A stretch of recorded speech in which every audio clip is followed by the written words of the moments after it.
The other non-kinetic step that was taken on river waters.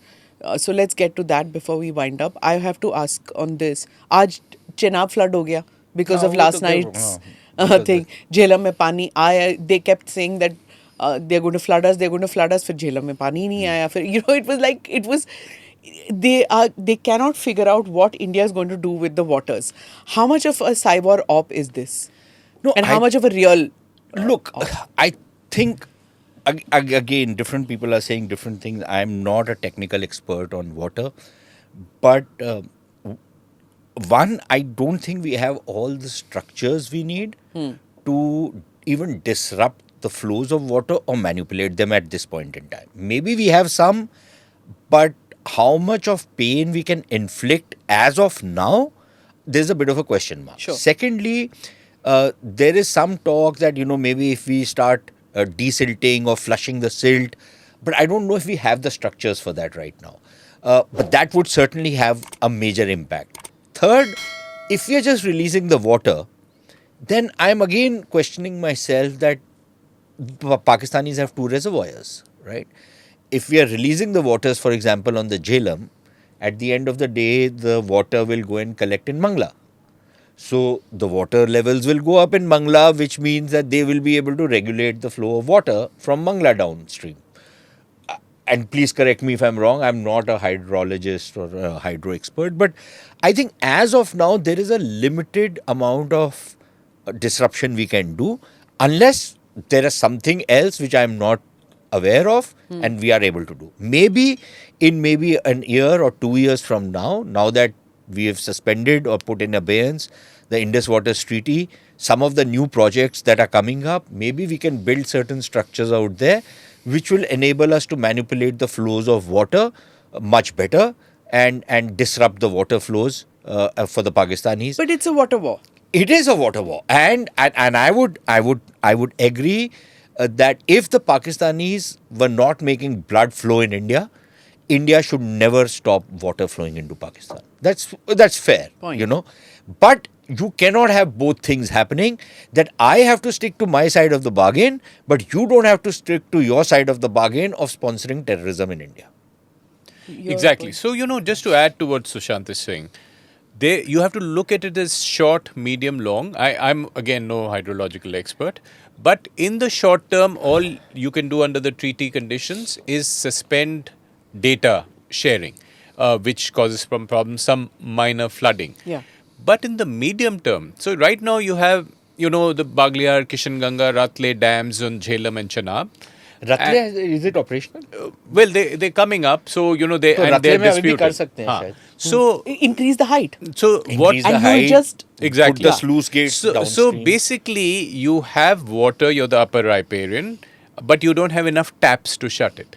Yeah. Once you have enough taps in 3 to 5 years, and you can get into an accelerated program And of build a having those network of taps. canals. Because you are allowed under the treaty to build run of the river.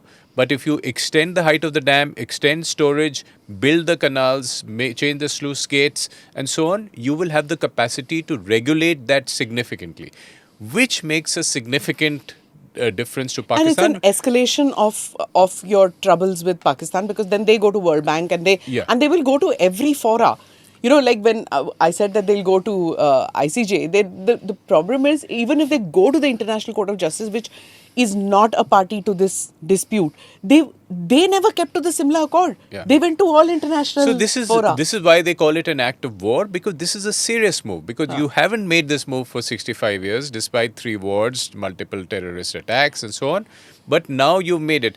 It's also right now the language is a threat of doing it, not actually doing it. The treaty is not annulled. You're saying it's in abeyance until Pakistan changes its behavior, dismantles terrorism, etc. So it is an instrument, and it's a very potent instrument. Again, part of the larger deterrence attempt to say that, look, if you continue doing this, or if you try this again, I can stop your waters. Maybe I won't stop them because I will have the taps. But maybe I'll start turning off the taps in 2-3 years. And so this is a longer game. And it is something that has to be used because it is a situation where the deterrence has broken down and Pakistan's behavior has to be changed. And maybe the people will rise and go to the army and say, what the hell are you guys doing? Why am I losing my water? So let me ask you, because maybe you have dealt with it when you were in service. If India has put the treaty in abeyance, one, I hope that once, if at all, we have an off-ramp from the current crisis, we don't have a situation where India says, okay, fine, we are putting the treaty in abeyance. I hope we don't go down that road. Which means that for the Pakistanis, what are their options? One is the World Bank. You go to the World Bank, but the World Bank says there's very little we can do if the Indians are bloody-minded about it. Yeah, the World Bank is not a mediator. Right? It is so the other option for them is to go in for international arbitration. How can we? Are we in a position to stonewall that? Well, ICJ doesn't work out. ICJ we can simply stonewall. Yeah, so there's a nuance here. What India has done over the last 1 year is given 4 notices to Pakistan. We want to renegotiate the treaty. Why? Because we said that the dispute resolution mechanism is being abused by Pakistan. Because every dam we build, they go to a neutral expert, they go to arbitration council and say, nahi, ye zyada ho gaya, reduce the size of this dam and so on. So India has said we must renegotiate the terms of this treaty. Now, renegotiating could also mean annulling it. So at this point of time, it's an instrument, a lever you have. Now, miraculously, if Pakistan, there's an exchange and it gets over, this instrument remains in your hand beyond for the next 2-3 years. And this could be used to negotiate that please change your behavior, stop terrorism. This is directly linked, the number of amount of water you have, to the, inversely linked to the kind of terrorism that you do. Do subscribe to the ANI Clips channel to get shorter versions of this podcast. Click here to watch the full episode.